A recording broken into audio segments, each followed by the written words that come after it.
നിയമസഭാ തെരഞ്ഞെടുപ്പിൽ പശ്ചിമ ബംഗാളിലും ആസാമിലും കേരളത്തിലും മികച്ച മുന്നേറ്റം കൈവരിച്ചതിൽ ആഹ്ലാദം പ്രകടിപ്പിച്ച് ഭാരതീയ ജനതാ പാർട്ടി ഏറ്റുമാനൂർ മണ്ഡലം കമ്മിറ്റിയുടെ നേതൃത്വത്തിൽ മധുര പലഹാര വിതരണവും പ്രകടനവും നടത്തി. പേരൂർ ആറാട്ടെതിരേൽപ്പ് മണ്ഡപത്തിന് സമീപം നടന്ന യോഗത്തിൽ മണ്ഡലം പ്രസിഡന്റ് സനീഷ് ഗോപി അധ്യക്ഷനായിരുന്നു. ജില്ലാ കമ്മിറ്റി അംഗം VR രാജൻ യോഗം ഉദ്ഘാടനം ചെയ്തു.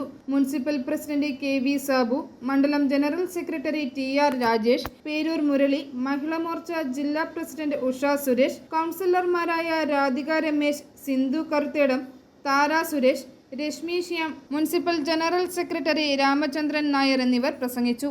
2026 മാർച്ച് ഏപ്രിൽ മാസങ്ങളിലായിട്ട് ഇന്ത്യ മഹാരാജ്യത്തെ 5 സംസ്ഥാന നിയമസഭയിലേക്ക് നടന്ന തെരഞ്ഞെടുപ്പിൽ ദേശീയ ജനാധിപത്യ സഖ്യം വളരെ അഭിമാനകരമായിട്ടുള്ള ഒരു വിജയം നേടിക്കഴിഞ്ഞിരിക്കുകയാണ്.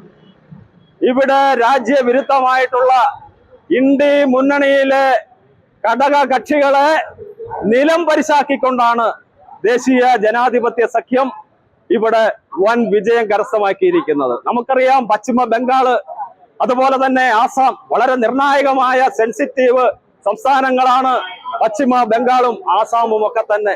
അവിടെ എല്ലാം തന്നെ ദേശീയ ജനാധിപത്യ സഖ്യം 3-2 ഭൂരിപക്ഷവുമായി അധികാരത്തിലേറിക്കൊണ്ട് ദേശസുരക്ഷ ഉറപ്പാക്കിയിരിക്കുകയാണ്. i4 news, Ettumanoor.